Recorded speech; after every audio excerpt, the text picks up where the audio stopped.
the comments. This shit feel like ain't seven. Put lines on through my ashes.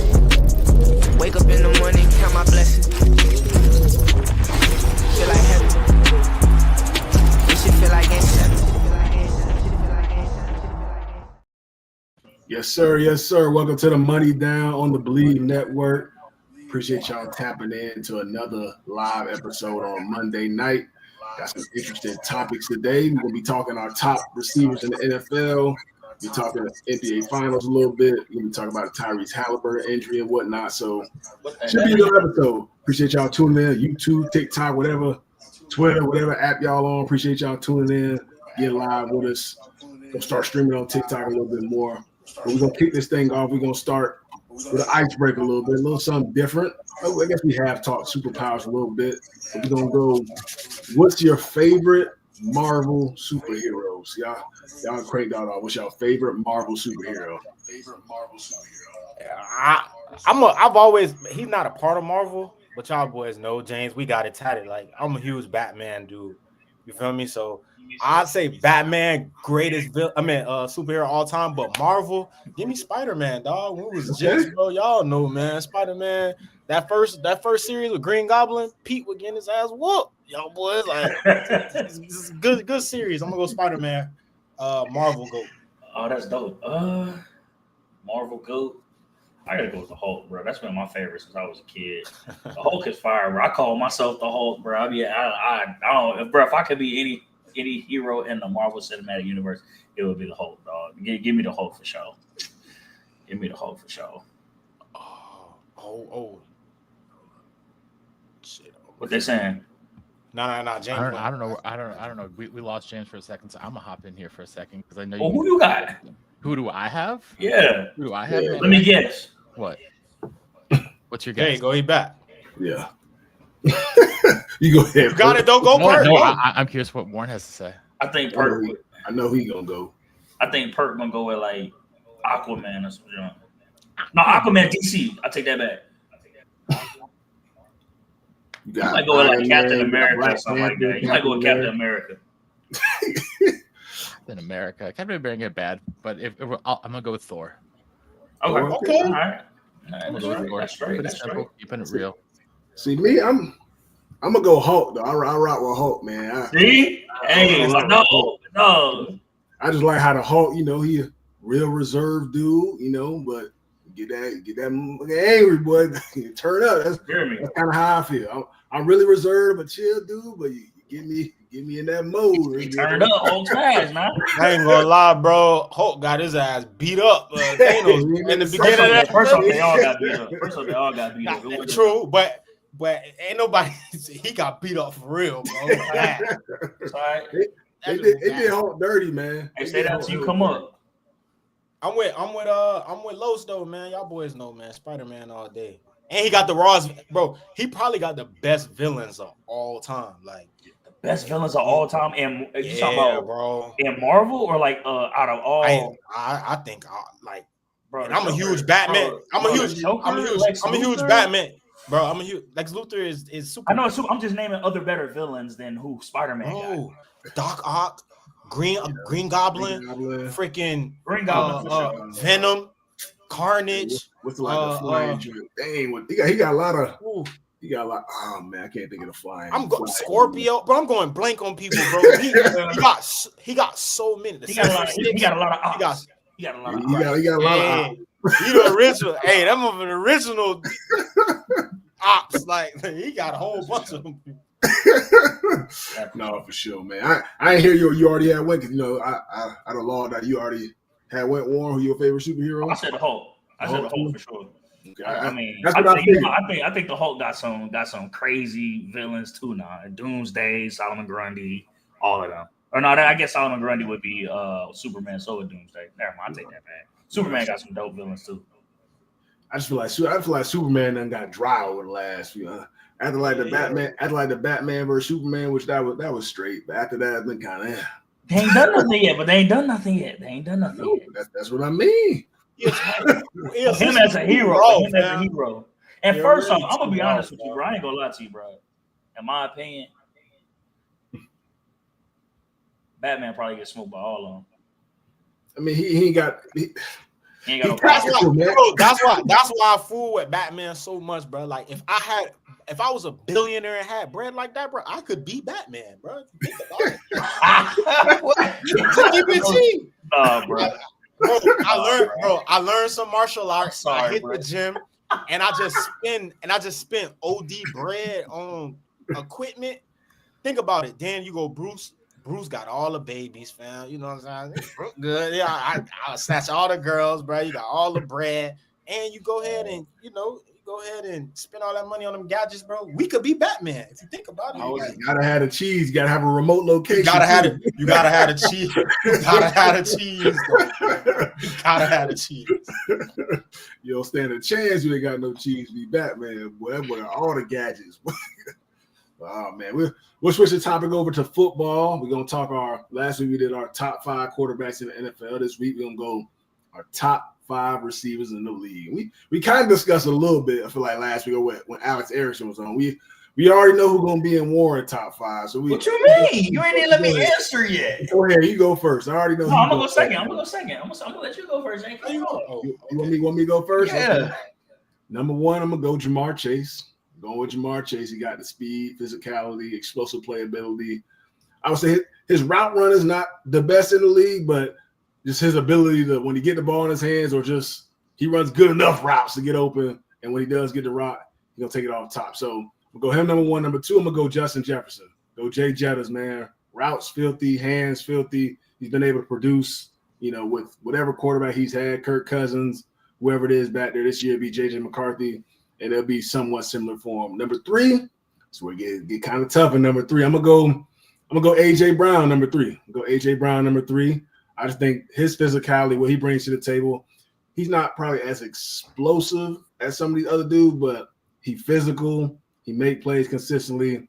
I like what he brings to the table.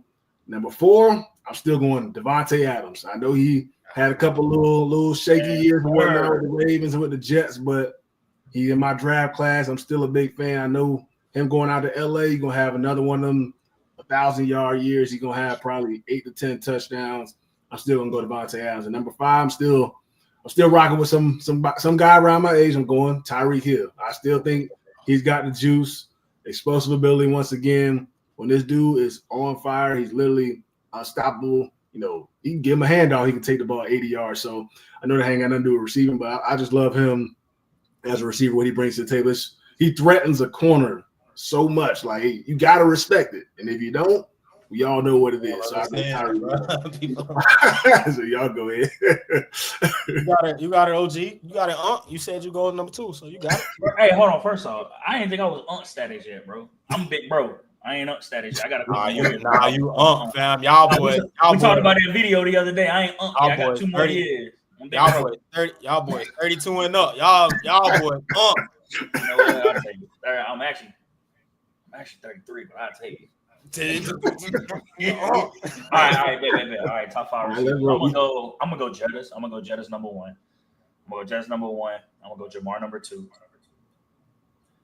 I'm gonna go Tay number 3. Okay. Devontae Adams number 3. Shout out Rams product. I know you want to throw him in there. Go ahead. Yeah. I ain't acting like that, bro.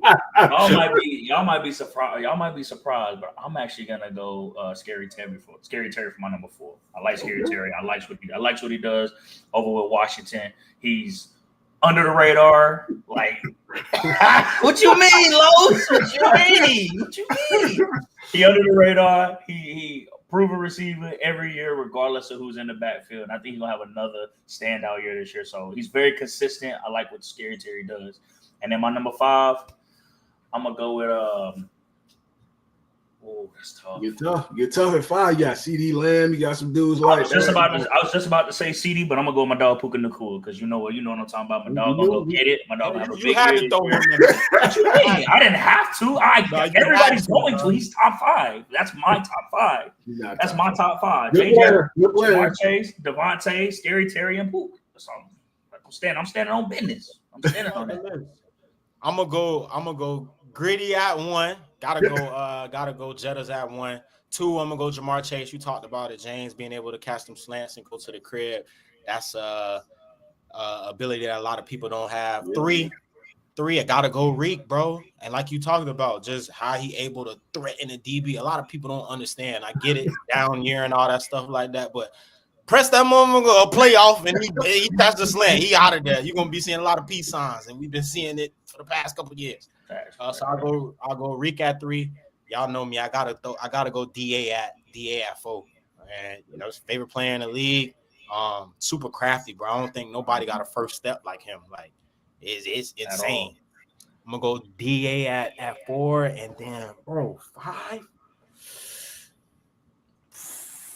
I'm gonna go CD. I would put AJ, but you said AJ, so I'll go CD. And I'll go CD at 5. And bro, super talented. Like I think like a slot magician, bro. Yeah, you gotta guard him in the slot, man. As we've been saying with a lot of these people, good luck.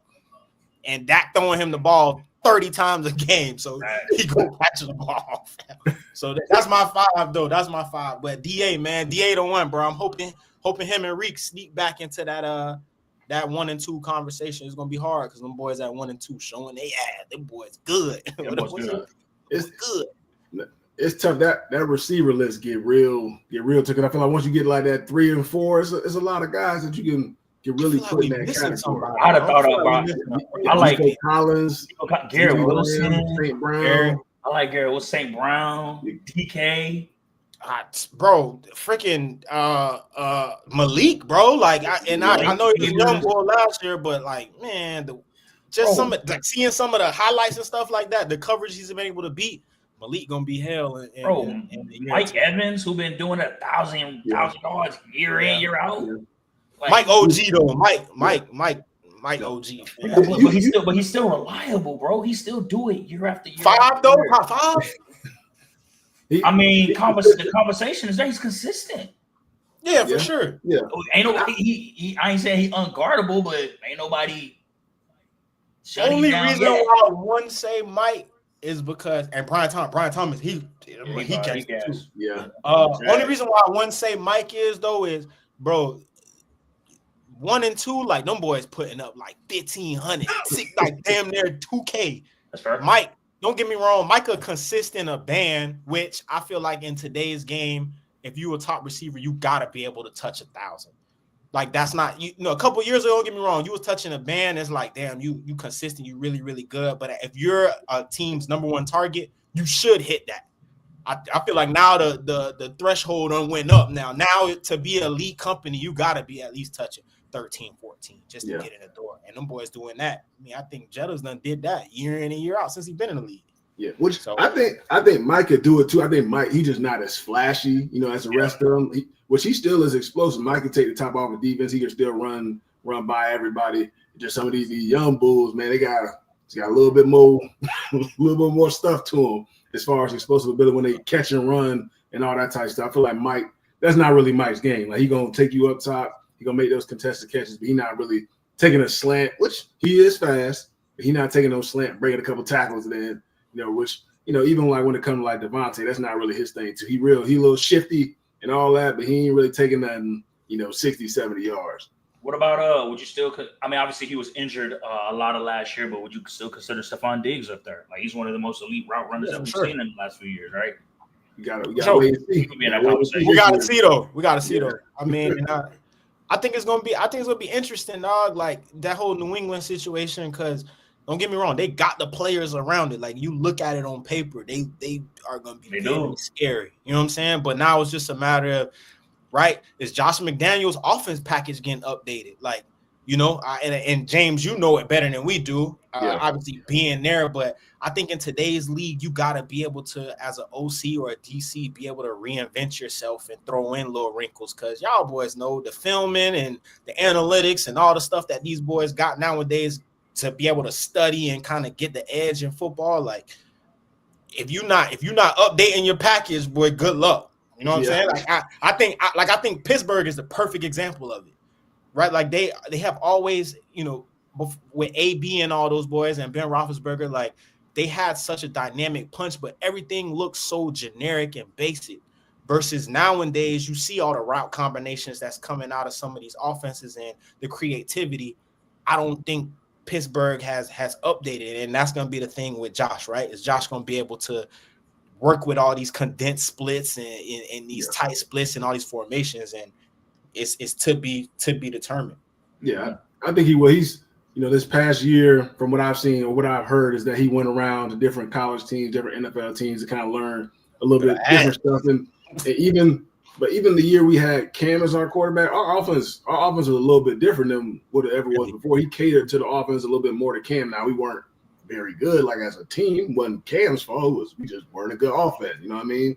Like once Julian went down and once Cam got COVID that year, everything kind of got shook up after that, because he was rolling that Seattle game, second game of the year.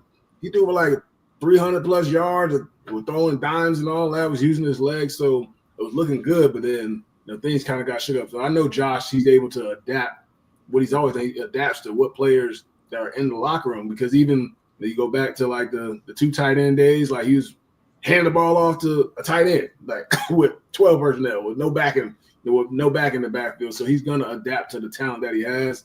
And this year, you just got to see who's going to prove themselves to earn them spots to be a reliable target. We know we got Ramondre. We know we got Antonio Gibson in the back, but potentially Travion Henderson can make an impact year one. Don't have Stephon whenever he steps in there. If he's going to be healthy week one, we don't know. We got Hunter Henry. Then it's kind of after that, like what other guys are going to fit into them roles? Like who's going to emerge during preseason and training camp to step into those voids? Because I'm telling you right now, Josh is not putting you on that field if you're not going to be detailed and you're not going to execute the plays day in and day out. Not just in the game, like in practice. Like he going to spaz on you if you don't go out there and do the right things. And he's just a perfectionist. And once you like buy into and you understand what he's trying to do, man, the offense is going to be great. And I know it's going to be great for Drake too. I'm excited to see what it looks like for him, to be honest, because he really can take his game to the next level to where he feels like he has control, over the offense and potentially be able to attack what the defense is doing. So it's going to be exciting. Definitely a lot of question marks still there. We'll definitely see what happens. We'll turn the page to the NBA. We had the Game 7 of the NBA Finals last night. The OKC Thunder, they went out there. They won Game 7. It was tough, early on first quarter. Tyrese Halliburton, he was on fire. It was looking good. It was going to be a real competitive game. He ends up tearing his Achilles, man. It was tough, man, for, to make it to that point. Game 7 where, literally everything's on the line, because he had the calf strain. It was 2 games ago. And that's been kind of the trend in sports in general. When a guy has a little calf strain or some issue with the calf, it may not happen that game, but a couple games down the road, just somehow always happens where guys end up tearing their Achilles. And it's tough. It's hard to say to tell them to sit down, like in those moments. Like I ain't gonna sit down either. You know what I mean? Like I'm working my butt off from however long it was when I played basketball to get to an NBA championship. Like who knows if they get another opportunity to make it back there, throughout their career. So I understand it. It just sucks that has to happen to these dudes, man, because the type of work that they put in. It's hard to see that, especially as a teammate, as a team. You feel like you get so deflated, when stuff like that happens, especially when it's your best player too, and everything goes through him. Not to say that none of the other guys are good basketball players, but you can see like they fought hard like that second quarter, then like the beginning of that third quarter, then they ain't really have no juice to really which I will give them credit. They still played tough. Like second, it was still looking like the boys are gonna make a run.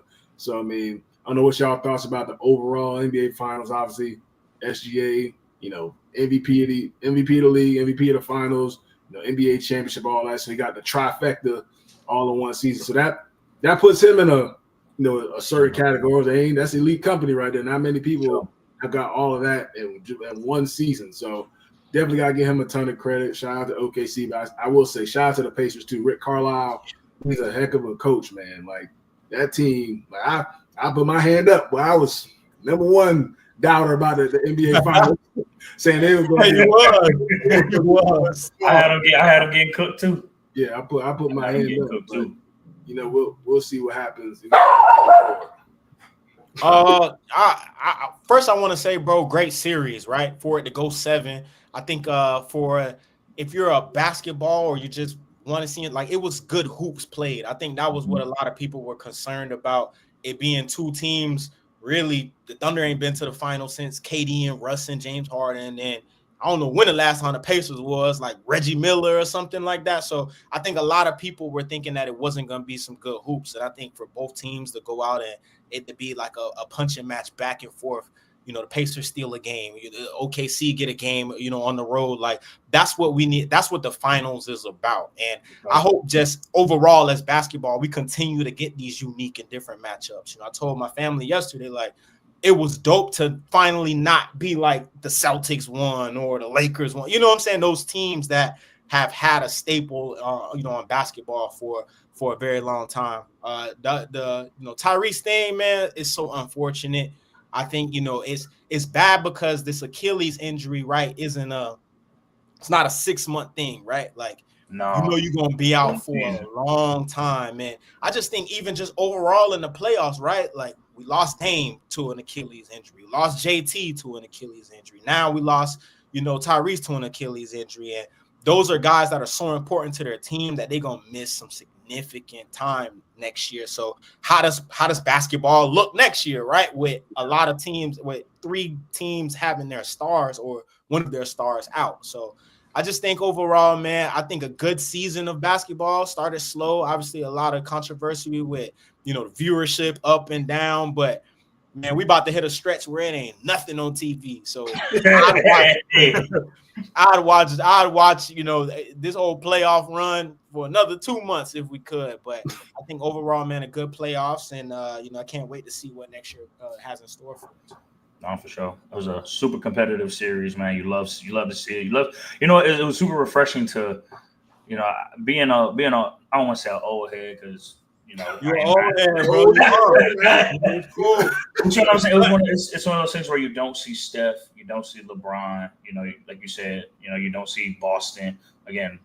Well, yeah, you don't see Boston. It's refreshing to see the younger guys being able to take the podium, you know, win for the organization. 2 organizations that, you know, we ain't seen in a while, you know, make it as far, right? Obviously, OKC made the playoffs last year. I think the inexperience really hurt them. And then this year, you know, being able to make it back and then make the finals, win the finals, I think having that experience from last year's losses and things like that really helped them a lot. SGA, well-deserved, bro. Baller, right?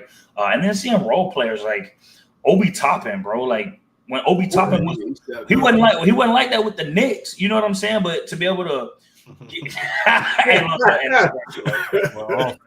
still young, bro. I don't know what y'all talking about, but like, yeah, somebody like Obi Toppin, bro. I was excited watching him, man. Like, he was probably the most exciting to watch on the court. Pascal Siakam, too, like, gamer. But yeah, just like role players, guys like that you don't, you know, that don't have a spotlight a lot of the time, you know. We talk about, like, you know, having some changes, grass may be greener on the other side. You know, he stepping into the Pacers organization and helping them get to the finals, right? Being a key contributor, you know, didn't know he had a deep game, got a deep game, you know, obviously can jump out the gym and things like that, but just being an electric player, right? So hoping they pay him, hoping they give him a bag and bring him back next year, you know, things like that. Like, that's what you need to see. That's what you want to see, right? So super exciting finals, you know, very competitive, and shouts out to OKC. Hey, can we talk about, boy, what the hell was Pascal on game 6? Hey, that boy, yeah, you feel me? Like, that boy sacrificed. That boy said, he said that I'm the captain now. Look at me. I'm the captain now. I was like, damn, whatever that was, I was talking about he had something in his eye. Man, hell no. That was something, bro. And whatever it is, man, that shit worked. That boy, look. Hey, that boy was seeing something else, boy. He's seeing something different. Bro, that was wild, dog. I just want to know, bro. Like, come on. Somebody had to ask him. We gotta figure out what his response is. Come on, bro. Somebody had to ask him. God. You just don't go Undertaker out of nowhere, fam. Hey, you feel me? Hey, bro. Like, the internet is undefeated. Didn't he punch on Buddy that game? That was a game he punched on. Yeah, like, bro. I think he did dunk on, bro. Yeah. It was something going on. Something going on. Hey, I will say, Warren, you did bring up the viewership thing a little bit about it being the worst watch NBA finals in a while. I was just like, it's been the lowest since the bubble lowest since the bubble. I said you just can't win. Like people would always complain that it's always Steph or LeBron or this team in the NBA finals. Now when you finally get something different, people still complain. It's like it's a lose-lose situation. You want to see somebody else. You want to see some different team. Now that they're in there, like, this is gonna be a boring finals that we can't watch it. So, whatever happens in the NBA, man, I thought this year was good to see some of these young bucks because look, at some point, it ain't gonna be no Bron, ain't gonna be no KD, ain't gonna be no Steph. Like, obviously, we have a lot of young talent in the league, but I would say there's more parity than ever. Like, I don't think we're gonna ever see, like how Jordan was undefeated in the finals. We never gonna see that again. I don't think we ever gonna see it. I think it's way too competitive. The athletes have evolved so much. Like even coaching has gotten like even better. Like they gonna try and scheme you up to a T, try and attack the weakest link every single possession. That's what I will say. Like how people complain that it's ISO ball so much, like in the NBA. I get it. They literally just gonna find a mismatch. I'm gonna force you into a mismatch and we gonna attack it. Why I need to run a whole play when I can just whoop whoop? I'm gonna your weakest defender. I'm gonna get the ball at him every single time. Screen and roll. I'm gonna screen you. I'm gonna make you switch. The ISO ball for sure. Yeah, I ain't gonna overcomplicate it. So, and to what you said, bro. Like, fam, it's a lot closer than people think, bro. With Bron and Steph and KD, like it's a lot closer than a lot of people think as far as to them boys walking out the door. So. And we better enjoy it, while we can. It's kind of giving me the same vibes with like football when Peyton went out, Tom Brady went out, Phillip Rivers went out, Drew Brees went out, like Ben Roethlisberger. Like they all gonna go in bunches, bro. In the next year or two, it's gonna start getting real. So I just think, man, we gotta enjoy the hoops and enjoy these GOATs while we can, bro, because they all greats. They all greats. Definitely. Most definitely. I do want to turn it back to the Tyrese Halliburton injury and obviously Tatum, Damian Lillard. They all had these Achilles injuries. Do y'all think? Yeah, what you said? They all wear number 0. Crazy as hell. That's crazy. Literally crazy that all happened. Do y'all think the NBA can or should do anything about these type of injuries, like shorten the season? The series being 5 games versus 7 games. Or do you think this type of injury is just literally it's just gonna happen regardless? Bro, injuries are gonna happen regardless, man. It's a long season. It is what it is. I mean, it's part of the game, right? It's like I'm trying to equate it to something like we do for football, right? Obviously, concussions is a completely different story, but it's just one of those things of like it can happen at any point. We talk about people straining their calves all the time. People, if you're favoring one side over the other, you got big games that, are huge factors in your season toward the finals, things like that. Like people going to want to play. People going to want to, motivate their team, especially if you're the best player on the court, right? I.e., Tyrese Halliburton. We've seen it. Who else did we see it with? Jason Tatum, again on the court. Dame Lillard a little bit ago. Just like these are guys that mean so much to their team and are in a position to where I need to help my team, get better, advance. I need to be the guy that helps, like that spark. Like these are the things that are going to happen. And we play through injury all the time, so maybe it's maybe it's not as much of changing the season, but they think about more load management. Now, does that help, with viewership and things like that? Maybe not. You do preserve your players, with it being a longer season, but I don't know if it's something like you cut down the season. Injuries are going to happen, man. You can't. There's nothing you can do about that.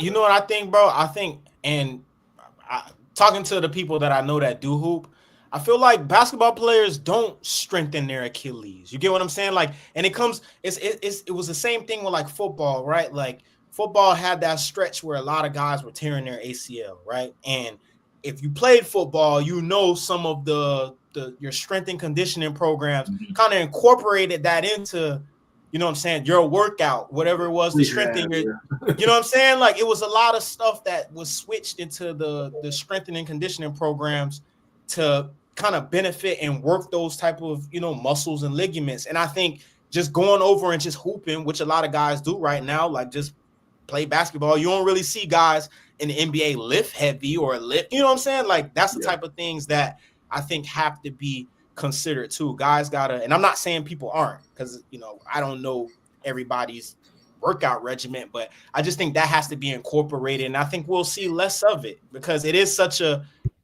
rare injury.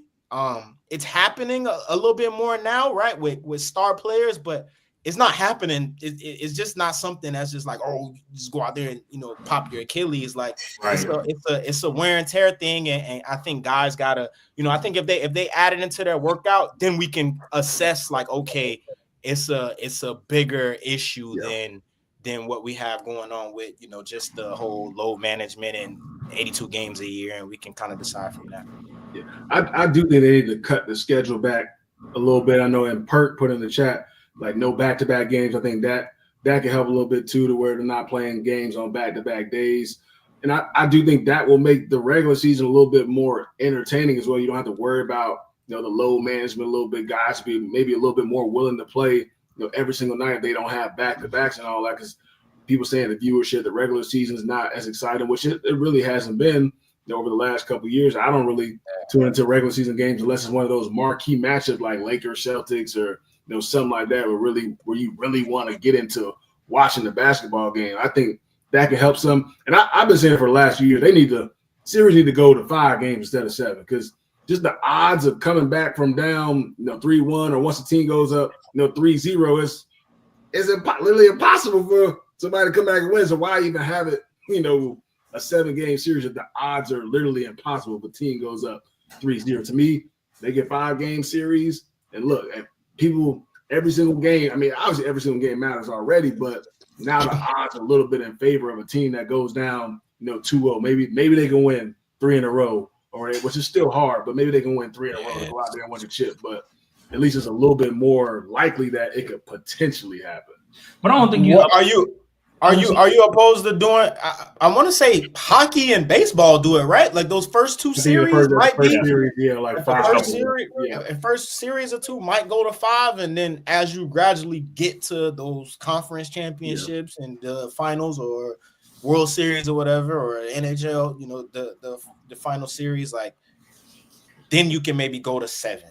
What you said hockey is 7 all the way through. Okay. What you could? I know baseball is 5 at some point. Yeah.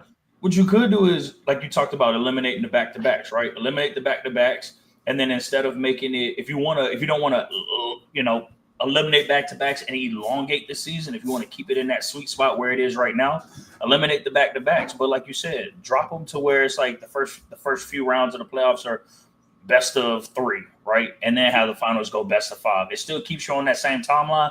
Otherwise, you eliminate the back-to-backs. You still keep your 7-game series, and you maybe, if you want to elongate the series and people, or if you want to elongate the season and people are okay with, kind of like eat into some of that dead time that Sojourn was talking about earlier. Might increase viewership, give people something to watch in those times where sports ain't going on. Might help. I mean, it might help. Might help with the finals, with that being the only thing on TV. So I mean, it's a couple of different ways you can go to help with injury prevention, keeping guys fresh, and things like that. Like I said, I don't think you need to cut back on the number of games. I think if you eliminate the back-to-backs, I think that would help out a ton. And it would, again, elongate the season and allow you to eat up some revenue and gain more viewers in that dead time that we have between now that the finals are over and then football season coming around. Two things before we switch topics, right? With viewership down, I just want to know, bro, what the hell are people watching, fam? Like, there's TV show Love Island. There's nothing on TV, bro. Can I make a plea, please? If you don't work for the television network or the NBA, stop talking about the ratings. It doesn't matter. Sure. Was it a good series? Yes or no? Yeah, that's okay. right. Then why do you care about how many other people watched it? Why, like, people talking about it as in the financial terms? I just think it's idiotic. Like, if you don't work for they already negotiated their next TV deal. Like, they bringing in the money. They made the bread. However many $1 billion worth of revenue they just got from that. Like, they're good. Stop talking about the ratings unless you work for them. Just stop. It doesn't matter. Thank you. I'm getting off my soapbox. And then last thing, bro, just push the season back. I think started in like December, maybe. So it can go. I just think if you start it like a little bit later, it can go through the summer, right? Give football in college, because college football is starting to go a little bit, longer than into the new year. Give college football in the NFL they little first half of the year, and then basketball, man, take the whole summer, bro, and it won't be no gap. It won't be no gap that we're about to face and we got to go through. But then you got to think about it like, I mean, you are giving up. I feel like you are giving up a lot with not having Thanksgiving games and not having Christmas games and things. I mean, I guess football dominate that anyway right now. It dominate, bro. Yeah, Yeah. That's fair. Especially with like Netflix and stuff, bro. Yeah, like, that's fair. Yeah. What Netflix did over with basketball. What Netflix did, bro, for Thanksgiving and Christmas, bro. Just let them have it, fam. NFL is king, boy. Hey, basketball 4th of July, basketball 4th of That'll be July, dope. basketball Memorial Day. Here we go. The pressure on athletes makes them believe 5 free throws is more important than 5 minutes of stretch. That's why you're seeing more of these injuries. I mean, potentially, man, it's potential. I mean, like a lot of dudes do overtrain sometimes too, to where they not that. Well, I guess not. I wouldn't say overtrain. They're not training properly, especially basketball players. They're not known to lift weights. I mean, LeBron probably one of the few athletes you see, basketball athletes actually see lifting weights that actually posted. You see them doing that type of stuff. I mean, you just see dudes in the gym with Chris Brickley and this and that. They just, working on, which rightfully so, they got to do that. They got to do that. But I think the weights and, yoga and all that, it's important too, because I think, like I said, it's 100% injury rate when it comes to sports. Guys are going to get hurt regardless. But I do think when it comes to strengthening your muscles and all these different ligaments and stuff, it'll help, down the road when, stuff like this. It'll try and prevent this stuff happening. Like I said, it's going to, stuff like this is still going to happen regardless. But I think the more that these guys can focus on that type of things and strengthen their muscles, that it will help, instead of not always just, it's even like football players. I see it all the time. Some dudes during the off season, they don't even lift no weights. It's just straight routes or just straight this and that. Like, they're not focusing on that, which is cool. But I think when it comes to week 12, week 13, week 14, you're going to be wishing you lifted some weights and all that during the off season, because your body going to be all beat up. So, yeah, I definitely think it helps, when it comes to that. So that is a great topic, though. Yeah. It's great. We'll keep it in basketball. We had KD get traded to the Houston Rockets. There was rumors, this offseason, probably like last week or so, saying that he's on the block essentially. He wanted to go to this team, he wanted to go to that team, and it actually happened pretty quickly.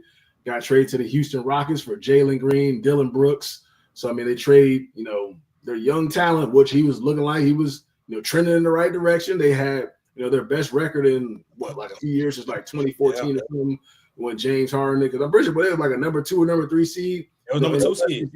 So, which is crazy for them to want to shake that up, after, things are looking good. You had, Ime Udoka, I'm pretty sure last year was his second year in Houston. It looked like he had, them really look like they really about to elevate. And they're willing to shake things up to get KD, which, look, KD is still great. I ain't saying none of that, but to me, it just seems like they're going all in on the championship this year. That's what it seems to me. It seems like LA Rams a few years ago when that one year when y'all cashed all in and it worked. Yeah.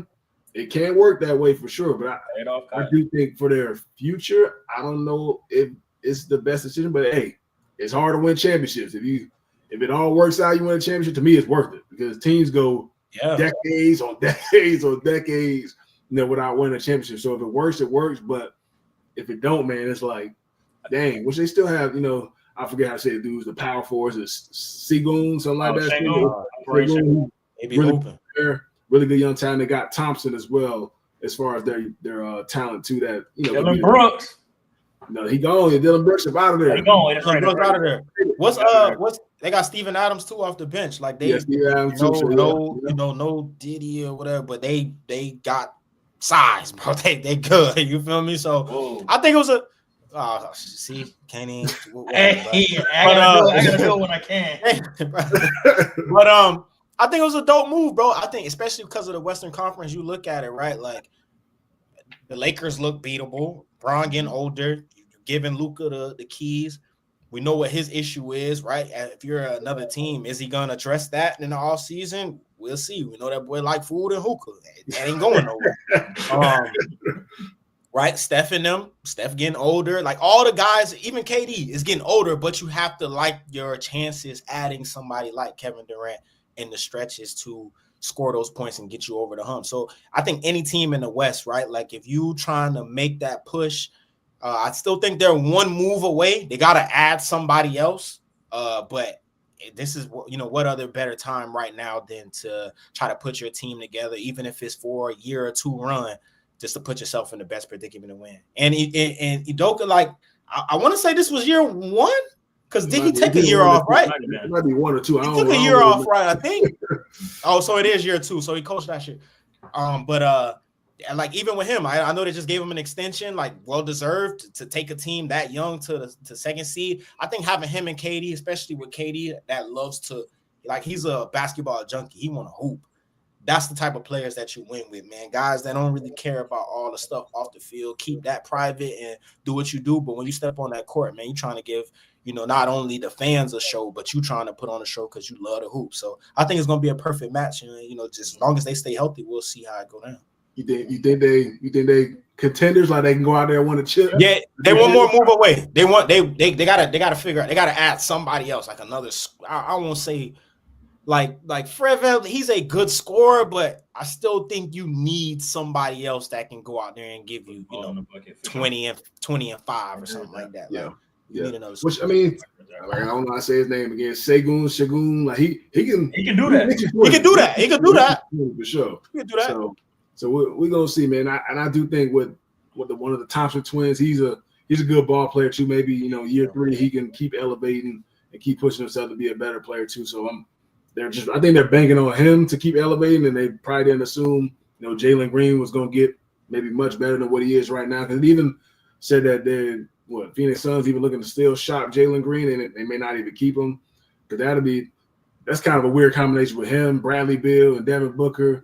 But they all kind of like the same type of players, like just shifty offensive players to go get a bucket. They ain't really defensive guys, so I can understand why they might try and shake that up, man. So it's real interesting, man. It's crazy, as you said. So we get into the back end of these KDs and LeBrons and all these dudes, man. So we gotta enjoy these last few years, dog, man. It's gonna be sad, man. Here we go. I gotta go see Bron. I ain't seen him play in person yet. I gotta go see him, bro. Here we go.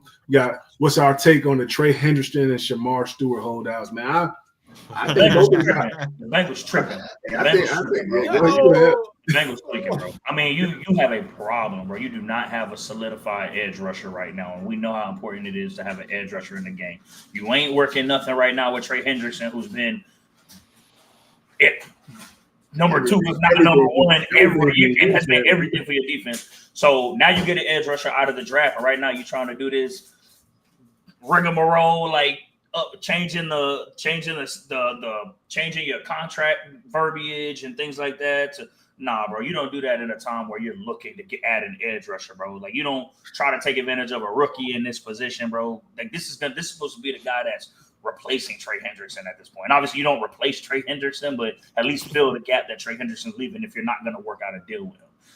Whatever the Bengals are doing, they need to cut it and wait till they get their defense shored up and then try that with the rookies a couple years from now, right? Or something like that. Or don't even do it at all. Like, when you ain't got nothing good. I was about to say when you got something good, but they ain't got nothing good right now at all. I'm sorry. But it's like I get it. You're trying to do something, change a little bit of the verbiage like some of the other teams in the league have done and whatnot. But if it's not something that you started with, don't all of a sudden start changing it, especially when you're in a hot time and this is a player that is needed. You know what I'm saying? Like, these people reading contracts, they're not stupid, right? They're not just going to sign something and play. I think it's dumb, man. I think maybe try it a different year when you got something you need already, when you got what you need already. I just wouldn't do it right now when the person you need is the person you're doing this with. Yeah. The crazy thing is, like, Trey not even trying to break them. He's not even trying to crack them over the head with the contract. Like, he just want to get read up. He on the back end. Just want to make sure retirement, he good. He ain't trying to leave. He ain't trying to leave. So I think this is a perfect example of why the teams that are bad stay bad. And I know, the Bengals they've been to the Super Bowl within the last 5 years, and they have this unstoppable offense, which they are. Everybody there is elite from the quarterback to the receiver group. It is top tier, but y'all boys know from day one, defense win championships. And especially in that division, you need a pass rusher, brother, to get the Lamar Jackson. You need a pass rusher to get the Aaron Rodgers. You need a pass rusher to get to who's the third team? I'm going blank. Baltimore. You got the Browns, which I mean, you get the Browns. You can get to them, but you never know with them. Sometimes the Browns. The Browns a couple years ago had a run where not contenders, but they were in the conversation of being a playoff lock. Right, so that's the toughest division in football right now. You need an edge rusher, and you need more than one. So the fact that you're doing your star pass rusher that way, when he's not trying to crack you over the head and get the number that some of these DNs are asking for, and then your rookie who you took in the first round, you trying to screw him over with the language, all for what? Like, you trying to save some? I just don't understand the logic of it, but that's why these GMs and these owners, they think they know it all, and they ain't put a hand in the dirt and tried to go rush a quarterback in their whole life, bro. They just got money.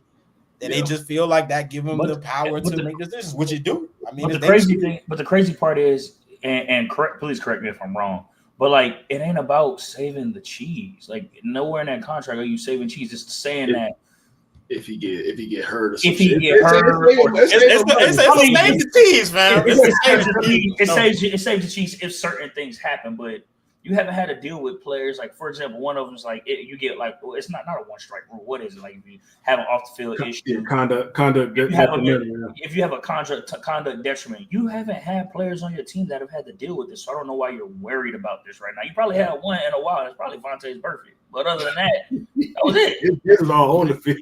His was all on the field. Yeah, he never had nothing on the field. Really? Why worry about that now when historically you haven't had players to give you issues like that? And especially to now your first round pick, you're gonna give him this. Now that looks just worse on him that you're gonna put this pressure on top of him.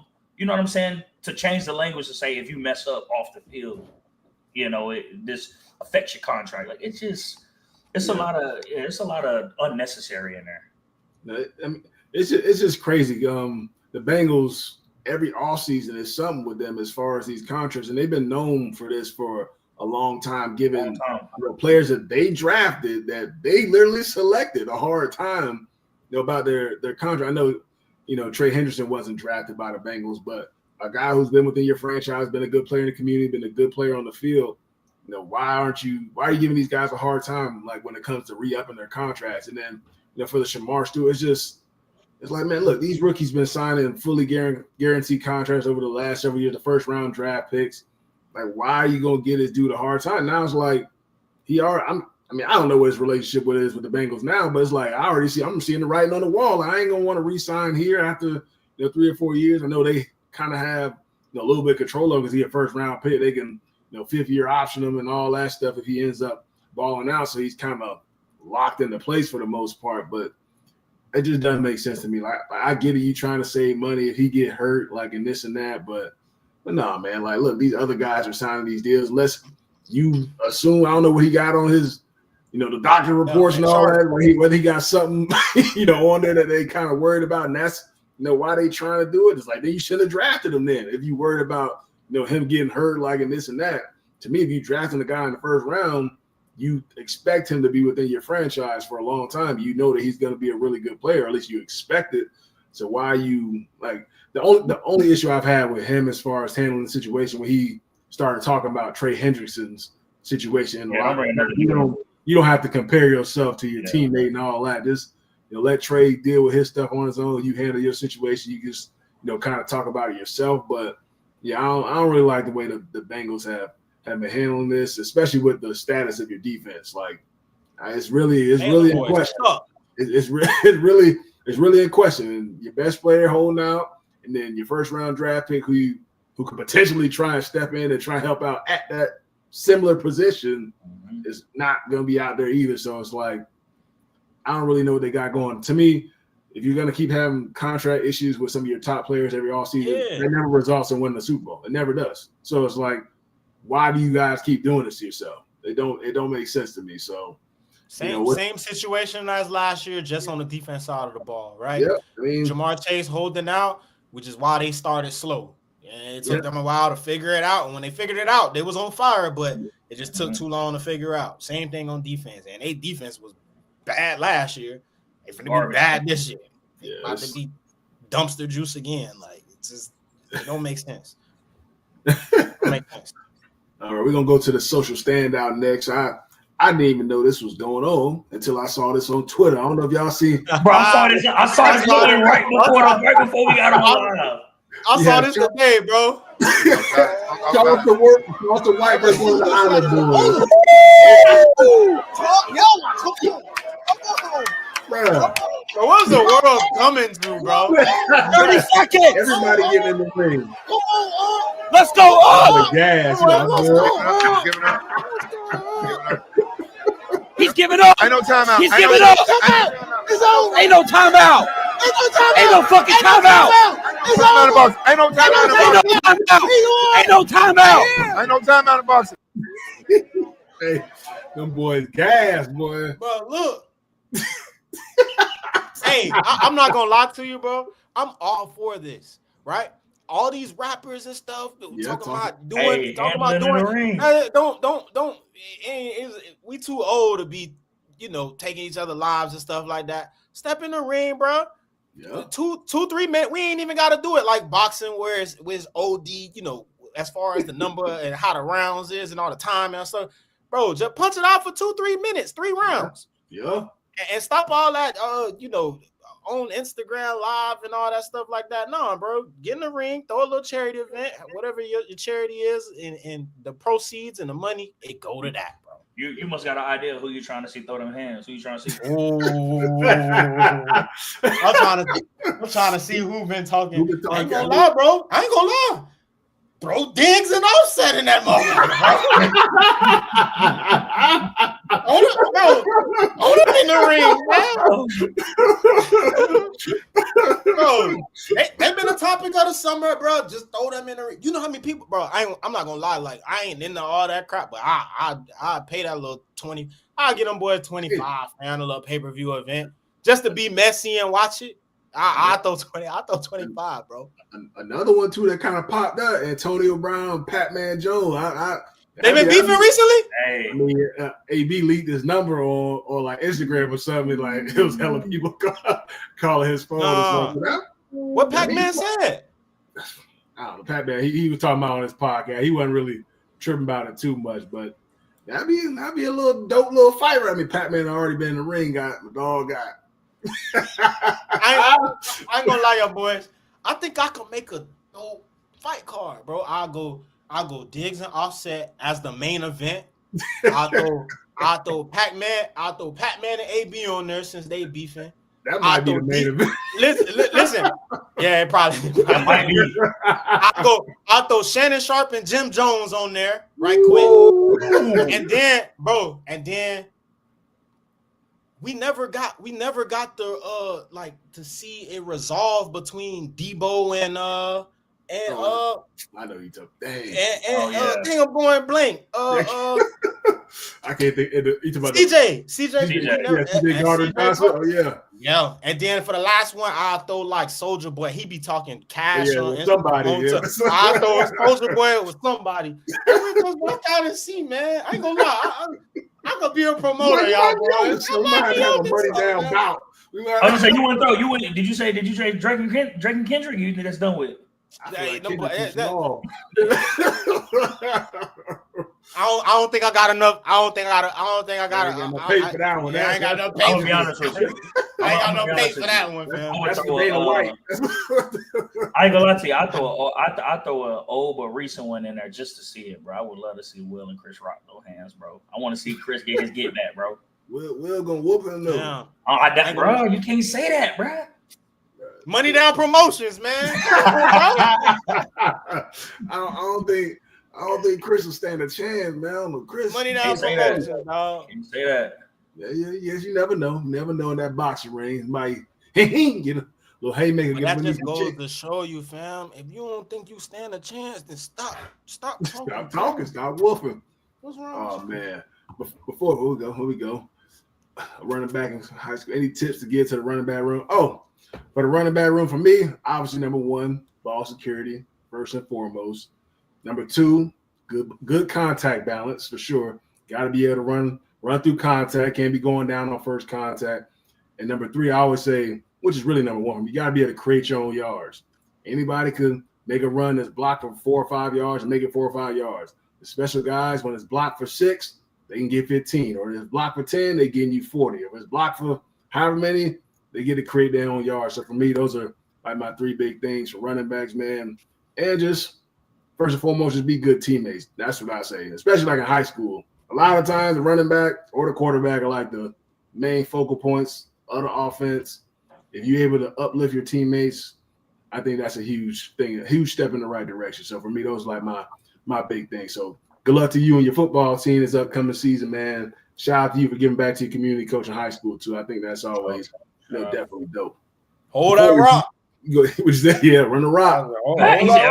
Base. RDP, have a good base too. And my dog Coach Hammock would say, gotta have a good base. Before we wrap, we're gonna look at we have pictures of the Air Jordan 40 drop on this 40. Air Jordan 40. Is y'all rocking with the Air Jordan 40? I mean, I don't think this 40 just the 40s, man. You know, they've been like 38, 37 over the last. You've been dropping. I would have liked that. I would have liked that more classic look. I'd have liked something with a more classic feel for the 40th anniversary. Bruh, to me, it reminds me of a team, to be honest with you. And again, it's not, but it reminds me of the look of a team Jordan or something like that. I'd like to see like that more classical Jordan style. I will say they in that little 3D graphic don't look that great, but I saw like Anthony Edwards shoe. That's right, that too, yeah. It do look like an Adidas. It do look like Adidas right there, like the old Kobe ones. But I will say a picture that I saw on Instagram, it looked much better than that graphic right there. Look, that picture right there. Okay. It look a little smoother. Okay, I'll take that back. I'll take that back. I do, but it do kind of give me it do give me that AI Reebok feel too, though. Yeah. But I like it. I like that. It look. It's smooth. It's smooth like that. Yeah. Yeah, that graphic ain't that 3D graphic make it look like a little. It looked to me. It looked exactly like Anthony Edwards' shoe, and it looked like Shea. It looked like it got like a similarity with Shea's shoe that he was wearing. That concept, that little 3D concept, we just saw look like a team Jordan. Yeah. But this was cool. I mean, that it would be smooth if that black and that toe is suede too. That'd be fire as well. So you could tell. You know, we love sneakers on this pod, but 40, bro. You're doing 40, like, bro. It's over with. Stop making them. Just make 1 through 20 or whatever it is. Keep remaking them. Keep redropping them. Just keep redropping them. Keep figuring out colorways and stuff. Giving people collabs, all that type of stuff like that. Like, but going to 40 is ridiculous. Like, you gotta have. They're not selling those out, James. I don't care what you say, bro. Those ones might. But like just because they're the 40th anniversary, though. No, they actually look solid. What's the price tag? I mean, they probably they at least 200 at the 225. Mike cutting up, bro. You gotta cut it out, dog. I ain't spending no damn 225. Oh man, let's see. We gonna before we wrap right in that case. Them thing gonna be right in that case when the drop hit. They ain't touching the case, bro. Right in the sneaker box. Before we wrap, I'm gonna add some people in here on TikTok real quick. We add like 1 or 2 people. So if y'all want to join on TikTok, send an invite. I'm gonna try and add some people in here. Let's see who gonna join the TikTok. Let's see. Here we go. Add one guy in here. Let's see. So put it loud so people can hear. What's going on? What up, man? How you doing? I'm doing well. How are you? Good. I have a question to ask you, bro. How was it playing with Tom Brady? I wasn't playing with TB12. No, It was a ton of fun, I'd say, man. Tom is the ultimate competitor. He works extremely hard. for like a young dude like me to walk in the locker room at like 23 years old and to see the way he was working at he was probably like at least 35 at that point when I got in there, still working like he was a young rookie. It was just truly impressive, the amount of detail that he worked with. And if you weren't up to the standard that he had, there was no chance you can get in the huddle with him. So I was definitely lucky to have got drafted to such a great organization to play with a guy like that, along with Bill too. That was definitely dope for sure. That's what's up. And what do you think for a kid in college? What do you think it takes to get to the NFL now with all the NIL and everything moving around? Well, I would say get as much, make as much money as you can in college for sure. I will say that. I will say take advantage of that. But to me, it's just outworking competition. You need some luck. You definitely need some luck when it comes to that. I will say there's a lot of great players at the college level. Got to get a little lucky, but just be productive. Be productive with whatever position that you're in, and you got to be able to have some unique trait or some unique talent that's going to make teams really want you. I think that's what I would say. Like you can't be the same as everybody else. You got to have a little something different about you that a team's going to want to draft you. I think that's the most unique character trait that you can have to that next level. You go ahead, Warren. What you think? I said production numbers talk. Like when you said produce, and produce again. That's how you stand out. That's how you stand out more than other people. You know what I'm saying? You got DBs. A lot of so you could talk about this. Breakup percentage, picks. Right? You watch a lot of the ones that get picked up at the top. Get picked up in those top rounds, either leading in INTs, leading in tackles. Some of the team's leaders in tackles being physical, things like that. Those are where you stand out. You got to stand out with your numbers on paper. Yeah, 100%. Yeah, I mean, production is king, obviously, right? But I still think, bro, like production can sometimes be overlooked. I just look at like my case, like I was ultra productive in college. Sure. Just size that, size it didn't match up. So, like you said, James, some stuff do gotta go your way, and you gotta be lucky a little bit. I want to say something that's not talked about really much is like, bro, don't burn no bridges with people, and ask for like if you ain't a top 10 pick, fam. Take and I hate to curse, but take your ass to class, be respectful, like just the little things, right? That's kind of like missing in today's generation. Be responsible, be respectful, and don't burn no bridges with people because you never know, right? You never know who, what scout talking to what coach, what scout talking to what a teacher. I mean, we've heard stories about people going all the way back to people high schools and kind of getting a report on details and the individual. So man, just don't burn no bridges with people and be respectful and take care of and handle your business. I was about to say another thing is don't be afraid of competition. Yeah, because like guys at the top level want to see you compete. And a lot of times, right now with the transfer portal and things like that, we see a lot of guys bouncing around from team to team, not really finding their footing. And sometimes you got to be where your feet are. You got to sit in a position that you at or sit in the space that you're in and just work your butt off and wait your time. And I hate saying wait your time. Like you have to, have this mindset of next man mentality because obviously everybody wants to get on the field, but sometimes that's just what it is. You might have to give up a half of a season for you to be able to step into a role where you can shine, or you may have to wait a full year and then the next year, it be your spot, but a lot of the time guys are just like jumping around, so thinking, oh, NIL sweet here. I know I'm going to play here. And that ain't the case. And then next thing you know, you see them jump into a second school, third school, fourth school, like sit where you are and embrace that adversity. Cause not only is that helping you build team chemistry and build trust with your team, but it's building character. Like sometimes, like when you face tough things, sometimes you got to learn to sit in it. You got to learn to attack it head on, because once you get to the league, bro, it's a business, right? You can't jump from team to team like that. You can't. You gotta be where you at. And if a team feels like you're not there for the team and you're not gonna play the role that you're in, they're not even gonna take a chance on you. So be able to face some adversity. Coaches like that. Coaches like knowing that you've been somewhere difficult and you've been able to fight through that. That's coaches like to see that. 100%, man. Appreciate you joining, though, man. I'm going to try to add a couple more people before we wrap up. Appreciate it, James, as always, man. Hope you're doing good, man. No problem. Have a good one. Peace. All right, add one more person in here. Let's go.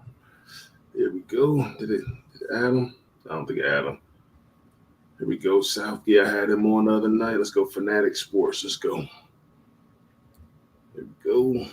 What's going on? I'm about to say, I know y'all boys got cameras. Yeah. How you doing? Hey, I'm not afraid. I got one question for you, all right? Go ahead. Fire away. So tomorrow, I am interviewing someone in the Patriots personnel staff for my YouTube channel. I do football content on there. Okay. Someone high up. I don't know if I should say the name because, Yeah, I don't know. Don't worry about it. Is this something I should ask him outside of things that are about the offseason or his past in the NFL? Because, you were a Patriot for a long time. As you can see in the flag in my background, big fan over here. Just like, what is something you think that I should really focus on in this to make it valuable to the viewers and to myself? He said he's in the personnel department. Yes, very high up in the personnel department. I would say how much detail goes into, players that they look into in free agency, like in the draft, like what exactly are they looking for in each position? Like what character traits, what, athletic traits, because a lot of times these teams have, certain boxes that they want, dudes to check, whether it's running back, they want them to be a certain speed or a certain height or a certain weight or, break this amount of tackles or have this amount of receiving yards. I would think that would be, pretty interesting to me as far as that, especially now for the Patriots, I would ask about the receivers. Hey, we have been the greatest at picking receivers over the last several years. So I would ask about that. How can we be better in that area to make sure we're hitting on these guys that we draft on, higher in the draft? I think that'd be a huge thing that a lot of people will be interested in hearing for sure. Yeah. Boy, I appreciate it. Thank you. No problem. Yeah. I had something related to that. I said, what's the biggest non-football trait you look for in a prospect? Yeah. And I would ask too, what's the day-to-day kind of like for a guy in, personnel, as far as how much film you got to watch, or you're traveling, you got to go to different schools or different, things of that nature. And I guess another thing too, how much contact are you having with the coach, on a day-to-day basis, as far as getting feedback from him, as far as, whatever it is, free agent, draft, all that good stuff. That'd be pretty interesting. I might have to listen to this interview. Yeah, that's gonna be a good one. That's gonna be a good one for sure. It's on YouTube, similar to the Jersey Company, but calm down. I didn't realize when I made it. No, it's all good, man. Just don't try and trademark it. Huh? I know. So yeah, I'm good. Yeah, you're good. You are good. Hey, James. Thank you guys. Awesome, no problem, man. Yeah, have a good night. You too. All right, man. That's gonna be a wrap. For this Money Down podcast, though, on the Believe Network. Appreciate everybody tuning in on YouTube, on TikTok, on X, however you're tuning in. We appreciate you guys. If you're not already subscribed to the YouTube channel, subscribe to the Money Down podcast on YouTube. If you're not following us on TikTok, follow us on there. We're going to start streaming on TikTok a little bit more. Y'all real interactive on that. We got to start having being on here a little bit more. But we always appreciate the love and like, subscribe, all that good stuff, man. Greatly appreciate it. Be back again next week. Appreciate y'all. Oh shit! I see a Falcon. Somebody talking shit about the Falcon. They be in here, man. Appreciate y'all, man. Y'all have a good night.